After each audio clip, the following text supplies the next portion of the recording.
Quhem Luan dhe jam 34 vjeç.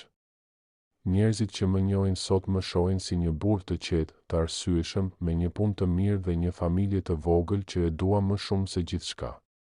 Por e vërteta është se themeli i jetës sime është ndërtuar mbi braktisje, mbi një boshllëk që nuk e mbushi dot as koha, as dashuria e njerëzve të tjerë, as suksesi. Unë kam qenë ai fëmijë që e lanë në jetimore. Dhe ajo që më la ishte nëna ime. Kujtimet e para që kam nuk janë me nënën. Janë me muret gri të një jetimoreje në periferi të Tiranës. Dhoma me krevate hejkuri, dritaret me xhama të qarë, ushqimi i thatë dhe i ftohtë. Por mbi të gjitha, mungesa e përqafimeve. Më kujtohet fytyra e një edukatoreje që më mësonte të lidhja këpucët, por kur nuk më puthi në ballë. Në jetimore nuk ka puthje. Ka rregulla. Ka heshtje. Ka dhimbje që bëhet rutin, asnjëherë nuk më thanë pse isha aty. Nuk ma përmendën emrin e saj. Nuk kishte as fotografi, as ndonjë dokument. Më thonin që nëna ime kishte qenë e re dhe nuk mund të më mbante. Asgjë më shumë. Dhe kështu, unë u rrita me pyetjen, pse? Çfarë bëra që të mos më donte? Fëmijët e tjerë vinin e shkonin. Disa birsoheshin, disa shkonin të ndonjë gjyshe ahall. Unë mbeta. Asnjë nuk më kërkoi. Nuk më mori askush përfundjave. Mbeta gjithmonë ai djali me sytë e trishtë. Kur mbusha 18 vjeç, dola nga sistemi. Më dhanë disa rroba, një valixhe dhe një flet me adresa ku mund të kërkoja punë. Asnjë mirupafshim, asnjë faleminderit, asnjë përqafim. U largova nga jetimorja siç kisha ardhur, i vetëm, në fillim thjeta në një streh emergjente. Pastaj punova në ndërtim, në magazina, në bare nate. U bëra mjeshtër në të mos kërkuarit ndihmë.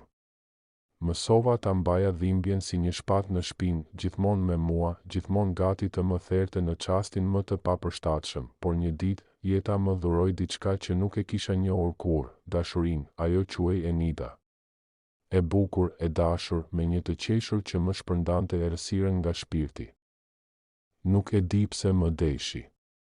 Ndoshta sepse pa tek unë dikë që donte të ishte më shumë, të ndërtonte një jetë ndryshe. Më vonë do më thoshte, ti kishe një mënyrë të rrallë të më shikoje, sikur isha gjithçka që të mungonte.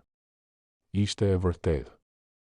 Ajo ishte ngrohtësia që kisha kërkuar gjithë jetën. U martuam kur isha 26 vjeç.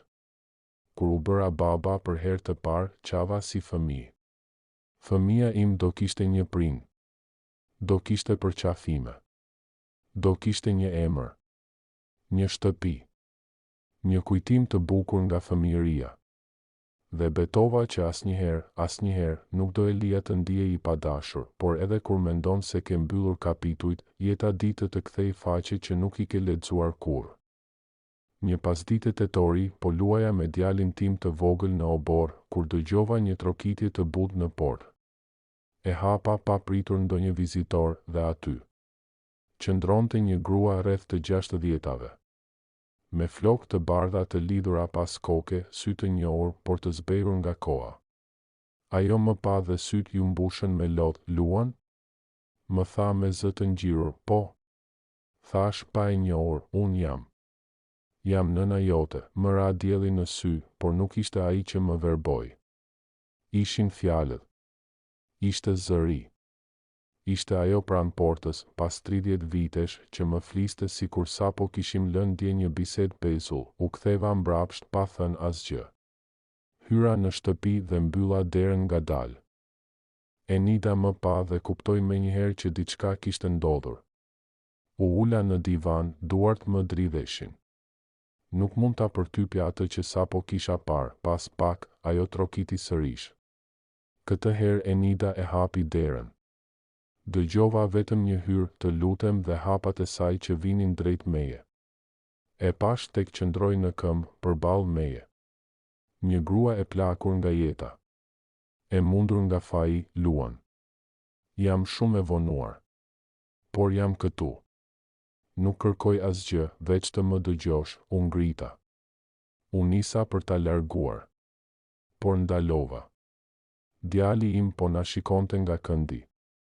Dhe ndjeva që ndoshta për herë të parë në jetën time kisha nevojë të dëgjoja. Të dija. Të pyesja. Ajo filloi të tregonte. Quhej Drita. Kishte qenë vetëm 19 vjeçe kur kishte mbetur shtatzën me mua. Babai im kishte qenë një burr më i madh i martuar që e kishte mashtruar. Kur më kishte lindur, familja e saj i kishte kthyer shpinën. Jetonte në një dhomë me qira, pa ndihmë, pa para, më mungonte guximi. Më mungonte forca që ti sot e ke me bollë. Dhe kur më thanë se mund të lija në një jetimore, më mbushën mendjen se ndoshta ishte e vetmja mënyrë që ti të kishe një shans. Por unë nuk erdha më. Nuk kërkova. U zhdukja, e dëgjoja dhe më dukej sikur më përshpëritej nga një botë tjetër. Dëshiroja të bërtisja, ku ishe kur qaja natën? Ku ishe kur pash fëmijë të tjerë që përqafonin nënat e tyre? Ku ishe kur më duhej të dija pse s'isha i denjë për t'u dashur? Por qëndrova i heshtur.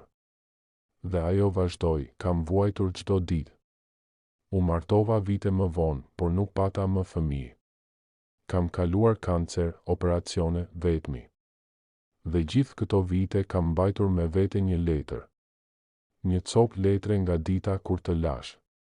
Doja të kërkoja, por më vinte turp. Pastaj u binda që ti nuk do doje kur të më shije.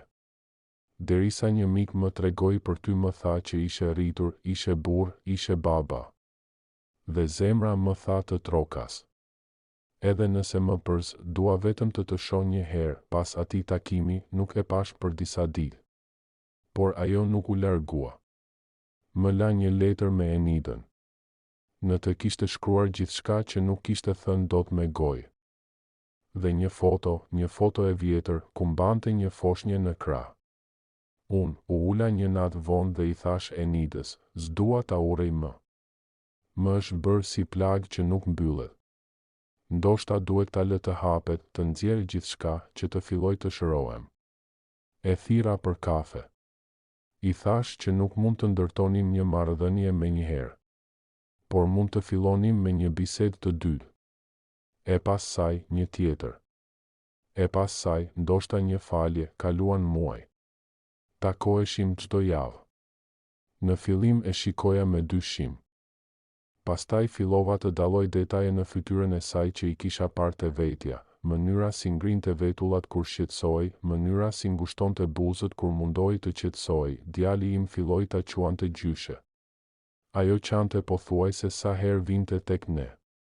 Nuk u bë asnjëherë nëna që se kisha pasur, por u bë një grua që se lë pas dhimbjen.